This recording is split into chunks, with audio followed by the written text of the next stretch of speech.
কবরস্থানে যান তো, একটু যাবেন, একটু গেলে আখিরাতের কথাটা স্মরণ হবে।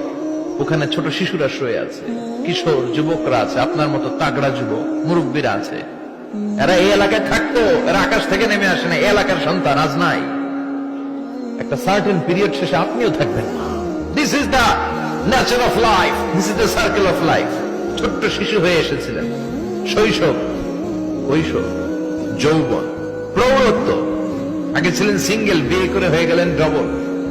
এরপরে আল্লাহ আপনাকে একটা মেয়ে দিল, এরপরে মেয়েকে বিয়ে দিয়ে শ্বশুর হলেন, এরপরে ওই মেয়ের ঘরে সন্তান হতে নানা হলেন। আর কতদিন? অনেক দিন হলো তো, অনেক লম্বা সময় পেয়েছেন আপনি।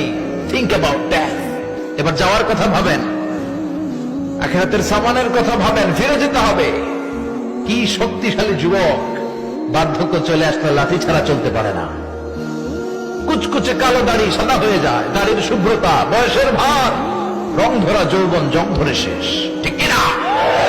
This is the circle of life. যুবক ভাইরা, এটাই জীবন, চলে যেতে হবে, কেউ থাকতে পারবে না, ঠিক কিনা? ছিল যখন আমি তোমাদেরকে কবর জিয়ারত করতে নিষেধ করতাম, বলেছেন মুহাম্মদ সাল্লাল্লাহু আলাইহি ওয়াসাল্লাম। কিন্তু এখন নিষেধাজ্ঞা আমি প্রত্যাহার করে নিলাম। আল্লাহ রাসূল বললেন, এখন আর সমস্যা নাই, এখন যাও, কবরস্থানে যাবে, যে কবরবাসীদের সালাম দিবে, মাইয়িতদের জন্য দোয়া করবে। কিলাব ফাইন্নাহা তুযাক্কিরুল আখিরা, কবরে গেলে আখিরাত স্মরণ হয়। স্মরণ হয় না? আপনার আব্বার কবরে যদি যে দাঁড়ান, আপনার মনে পড়বে, আয়রে ওই তো 7 বছর আগে আব্বাকে এখানে কাফনের কাপড় দিয়ে পেঁচিয়ে রেখে গেছিলাম। সময়ের ব্যবধানে, কালের আবর্তনে আমার ছেলেটাও তো আমার এখানে রেখে যাবে। কথা বলেন? It's a reminder